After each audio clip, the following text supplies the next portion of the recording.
जय श्री राम। नाम ही के प्रभाव से शिवजी अविनाशी है और अमंगल वेश वाले होने पर भी मंगल की राशि हैं। सुखदेव जी और सनकादिक सिद्ध मुनि योगीगण नाम के ही प्रसाद से ब्रह्मनंद को भोगते हैं। नारद जी ने नाम के प्रताप को जाना है। हरि सारे संसार को प्यारे हैं, हरि को हर प्यारे हैं और आप श्री नारद जी हरि और हर दोनों को प्रिय हैं। नाम के जपने से प्रभु ने कृपा की, जिसने प्रहलाद भक्त शिरोमणि हो गए। ध्रुव ने गिलानी से विमाता के वचनों से दुखी होकर सकाभाव से हरि के नाम को जपा। उसके प्रताप से अचल अनुपम स्थान ध्रुव लोक प्राप्त किया। हनुमान जी ने पवित्र नाम का स्मरण करके श्री राम जी को अपने वश में कर रखा है। नीच अमा अजामिल गज और गणिका वैश्या भी श्री हरि के नाम के प्रभाव से मुक्त हो गए। मैं नाम की बड़ाई कहाँ तक कहूँ, राम भी नाम के गुणों को नहीं गा सकते। कलयुग में राम का नाम कल्पतरु मन चाहा पदार्थ देने वाला और कल्याण का निवास मुक्ति का घर है, जिसको स्मरण करने से भांगसा निकृष्ट तुलसीदास तुलसी के समान पवित्र हो गया। केवल कलयुग की ही बात नहीं है, चारों युगों में तीनों कालों और तीनों लोकों में नाम को जपकर जीव शोक रहित हुए हैं। वेद पुराण और संतों का मत यही है कि समस्त पुण्यों का फल श्री राम जी में या राम नाम में प्रेम होना है। पहले सत्य युग में ध्यान से, दूसरे त्रेता युग में यज्ञ से और द्वापर में पूजने से भगवान प्रसन्न होते हैं। परंतु कलयुग केवल पाप की जड़ और मलिन है। इसमें मनुष्यों का मन पाप रूपी समुद्र में मछली बना हुआ है, अर्थात पाप से कभी अलग होना ही नहीं चाहता। इससे ध्यान, यज्ञ और पूजन नहीं बन सकते। ऐसे कराल कलयुग में काल में तो नाम ही कल्प वृक्ष है, जो स्मरण करते ही संसार के सब जंजालों का नाश कर देने वाला है। कलयुग में है राम नाम मनोवांछित फल देने वाला है। परलोक परम हितैषी और इस लोक का माता पिता है, अर्थात परलोक में भगवान का परम धाम देता है और इस लोक में माता पिता के समान सब प्रकार से पालन और रक्षण करता है। कलयुग में ना कर्म है, ना भक्ति है और ना ज्ञान ही है। राम नाम ही एक आधार है। कपट की खान कलयुग रूपी काल नेमी मारने के लिए राम नाम की बुद्धिमान और समर्थ श्री हनुमान जी हैं। राम नाम श्री नृसिंह भगवान हैं। कलयुग हिरण्यकश्यपु है और जप करने वाला जन प्रहलाद के समान है। यह राम नाम देवताओं के शत्रु कलयुग रूपी दैत्य को मार कर जप करने वालों की रक्षा करेगा। अच्छे भाव प्रेम से, बुरे भाव वैर से, क्रोध से या आलस से किसी तरह से भी नाम जपने से दसों दिशाओं में कल्याण होता है। उसी परम कल्याणकारी राम नाम का स्मरण करके और श्री रघुनाथ जी को मस्तक नवाकर मैं राम जी के गुणों का वर्णन करता हूँ। बोलिए सियावर रामचंद्र की जय। देखिए भक्तों, राम नाम का प्रभाव बढ़ते जा रहा है। वे श्री राम जी मेरी बिगड़ी सब तरह से सुधार लेंगे, जिनकी कृपा करने से नहीं अघाती। राम से उत्तम स्वामी मुझ सरीखा बुरा सेवक इतने पर भी उन दया निधि अपनी ओर देखकर मेरा पालन किया। लोक और वेद में भी अच्छे स्वामी की यही रीति प्रसिद्ध है कि वह विनय सुनते ही प्रेम को पहचान लेता है। अमीर गरीब गवार नगर निवासी पंडित मूर्ख बदनाम यशस्वी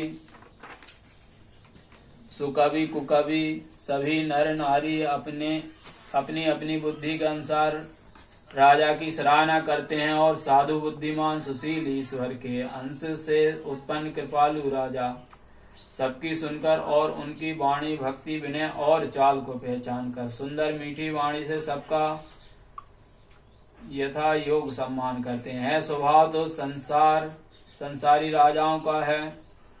कौशल नाथ श्री रामचंद्र जी तो चतुर शिरोमणि है। श्री रामचंद्र जी तो विशुद्ध प्रेम से ही रीझते हैं, पर जगत में मुझसे बढ़कर मूर्ख और मलिन बुद्धि और कौन होगा। तथापि कृपालु श्री रामचंद्र जी मुझ दुष्ट सेवक की प्रीति और रुचि को अवश्य रखेंगे, जिन्होंने पत्थरों को जहाज और बंदर भालुओं को बुद्धिमान मंत्री बना लिया।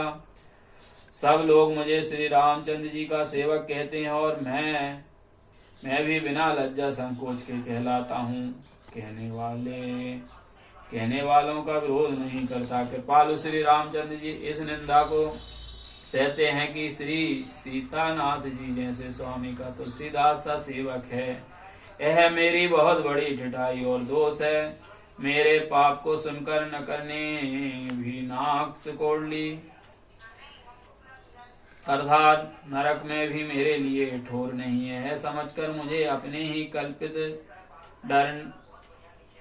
डर से डर हो रहा है, किंतु भगवान श्री रामचंद्र जी तो स्वप्न में भी इस पर मेरी इस ठिठाई और दोष पर ध्यान नहीं दिया। बोलिए सियावर रामचंद्र की ये बरम मेरे प्रभु श्री रामचंद्र जी तो इस बात को सुनकर देखकर और अपने सुचित रूपी चक्षु से निरीक्षण कर मेरी भक्ति और बुद्धि की सराहना की, क्योंकि कहने में चाहे बिगड़ जाए, अर्थात मैं चाहे अपने को भगवान का सेवक कहलाता रहूं, परंतु हृदय में अच्छापन होना चाहिए। हृदय तो अपने को उनका सेवक बनने योग्य नहीं मानकर पापी और दीन ही मानता है। अच्छापन है। श्री रामचंद्र जी भी दास के हृदय की अच्छी स्थिति जानकर रीझ जाते हैं। प्रभु के चित्त में अपने भक्तों की हुई भूल चूक याद नहीं रहती, वे उसे भूल जाते हैं और उनके हृदय की अच्छाई नीति को 100 बार याद करते रहते हैं। जिस पाप के कारण उन्होंने बाली को व्याधि की तरह मारा था, वैसी ही कुचाल फिर सुग्रीव ने चली, वही करनी विभीषण की थी, परंतु श्री रामचंद्र जी ने स्वप्न में भी उसका मन में विचार नहीं किया। उल्टे भरत जी से मिलने स्वयं श्री रघुनाथ जी उनका सम्मान किया और राजसभा में भी उनके गुणों का बखान किया। प्रभु श्री रामचंद्र जी तो वृक्ष के नीचे और बंदर डाली पर, अर्थात कहाँ मर्यादा पुरुषोत्तम सच्चिदानंद घन परमात्मा श्री राम जी और कहाँ पेड़ों की शाखाओं पर कूदने वाले बंदर, परंतु ऐसे बंदरों को भी उन्होंने अपने समान बना लिया। तुलसीदास जी कहते हैं कि श्री रामचंद्र जी सरीखे शील निधान स्वामी कहीं भी नहीं है। हे श्री राम जी, आपकी अच्छाई से सभी का भला है, अर्थात आपका कल्याण में स्वभाव सभी का कल्याण करने वाला है। यदि यह बात सच है तो तुलसीदास जी भी सदा कल्याण ही होगा।